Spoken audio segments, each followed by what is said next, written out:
ये इस एरिया की मेरी सबसे पसंदीदा कॉफी शॉप है और चिंता मत करना, इस सीट पर कोई भी हमारी बातें नहीं सुन सकता। मुझे ये जगह दिखाने के लिए शुक्रिया लाइट, मुझे ये काफी पसंद आई। हम वैसे भी बाकी सबसे इतना दूर हैं कि तुम्हें ऐसा बैठा देख कोई तुम पर उंगली नहीं उठाएगा।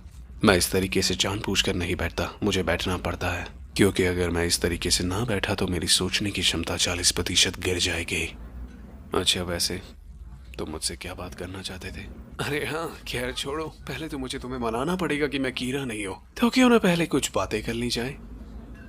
इसमें कोई जबरदस्ती नहीं है, लेकिन अगर तुम बुरा ना मानो तो क्या मैं तुम्हारी सोचने की शक्ति को परख सकता हूँ? हाँ क्यों नहीं, सुनने में मजेदार लगता है। ठीक है, क्यों ना इससे शुरुआत करी जाए। ये उन 3 नोट्स की फोटोग्राफ्स हैं जो कैदियों ने आत्महत्या करने से पहले लिखे थे। हमारा मानना है कि वो कीरा के काबू में थे। इस जानकारी को भी पब्लिक को नहीं बताया गया।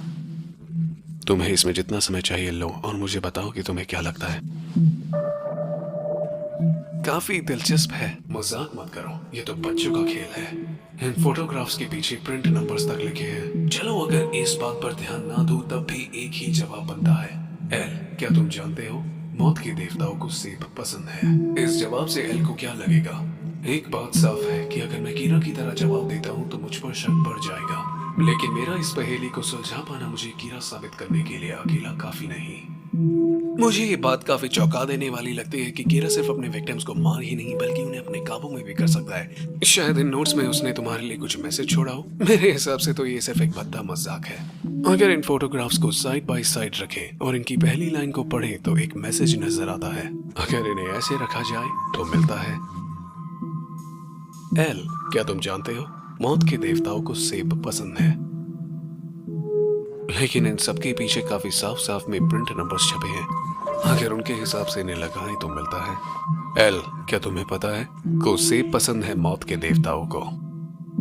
और ये सुनने में बिल्कुल भी सही नहीं लगता, तो मुझे नहीं लगता कि कीरा चाहता था कि तुम इसे इस तरीके से पढ़ो। ये गलत है। हाँ? बात यह है कि असल में 4 फोटोग्राफ्स थी, चौथी फोटो लगाने से हमें मिलता है। एल, क्या तुम जानते हो मौत के देवता जिन्हें सेब पसंद है उनके हाथ लाल होते हैं? ये तो बिल्कुल नकली है। मैंने कभी किसी कैदी से ऐसा कुछ नहीं लिखवाया। क्या ये बेवकूफ है? पर देखा जाए तो मुझे सिर्फ 3 फोटोज मिली थी जिनके हिसाब से मेरी डिडक्शन एकदम परफेक्ट थी। नहीं, ये सही नहीं है। असल में 4 फोटोग्राफ्स थी। अगर तुम इस बात का पता लगा लेते तो तुम्हारा जवाब सही होता, लेकिन तुम जानते थे कि एक फोटोग्राफ मिसिंग है। उसके बावजूद तुमने फैसला किया कि सिर्फ 3 नोट्स थे। तुमने कभी एक चौथे नोट के बारे में सोचा तक नहीं। इसका मैं क्या मतलब समझूं? थक तेरे की, ये कोई मेरी डिडक्टिव स्किल्स देखने का टेस्ट नहीं था। ये सिर्फ मेरा रिएक्शन देखना चाहता था। ऐसा ही चलता गया तो मैं इसके जाल में जल्द ही फंस जाऊंगा। खैर, मेरे मन में ये बात बिल्कुल भी नहीं आई। देखो, हम सब जानते हैं कि नोट्स के सहारे तो तुम कीरा को कभी नहीं ढूंढ पाओगे, और वैसे भी ये सब मौत के देवता असल में नहीं होते। एक बार के लिए मान लो कि तुम मेरी जगह होते और तुम्हारा किसी इंसान पर कीरा होने का शक होता, तो तुम इस इंसान की मासूमियत या उसका दोष कैसे साबित करते? मैं होता तो उस इंसान से कुछ ऐसा बुलवाने की कोशिश करता जिसके बारे में कोई नहीं जानता, कुछ ऐसा जो सिर्फ कीरा को मालूम हो, जैसे तुम अभी मेरे साथ कर रहे थे। कमाल हो गया। हैरानी की बात यह है कि मैंने यही सवाल काफी और जासूसों से पूछा और उनमें से ज्यादातर ने जवाब देने में देर लगा दी, लेकिन तुमने अचानक से ऐसा सिनेरियो बना लिया जिसमें कीरा खुद इन्वेस्टिगेटर से बात कर रहा है। मैं इम्प्रेस्ड हूँ। तुम काफी अच्छे जासूस बनोगे लाइट। पर ये एक 2 धार वाली तलवार की तरह है। जितना अच्छा मैं तुम्हें जवाब दूंगा उतना ही मुझ पर शक बढ़ेगा। सही कहा, अब मेरा शक 3% पर है, लेकिन इसके बावजूद मेरा मन कहता है कि क्यों ना हम दोनों साथ मिलकर काम करें। क्योंकि चलो एक बार के लिए मान लिया जाए कि तुम कीरा हो, फिर भी तुम्हारा मेरे साथ काम करना फायदेमंद है। जानते हो क्यों? अगर मैं तुम्हारे साथ काम करने के लिए मान गया तो तुम्हारी इस केस में काफी मदद होगी, और अगर मैं कीरा हूं तो मेरा राज खुल जाएगा। मेरा कीरा होना या ना होना, दोनों में ही तुम्हारा फायदा है।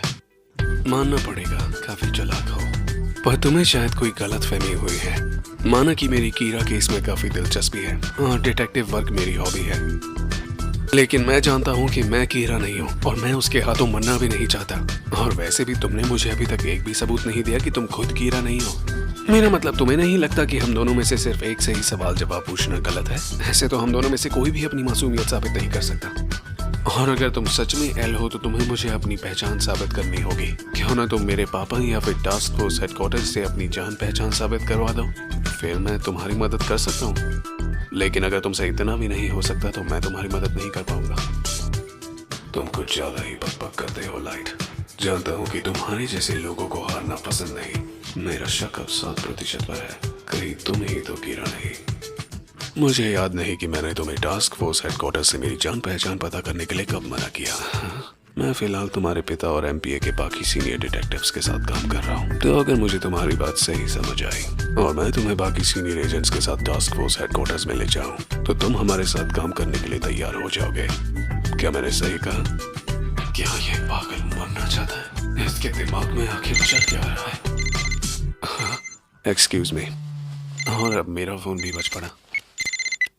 हेलो। रियुसाकी, मेरे पास एक बुरी खबर है। Light, your father is. Light, ये तुम्हारे मेरे पापा को हार्ट अटैक आ गया।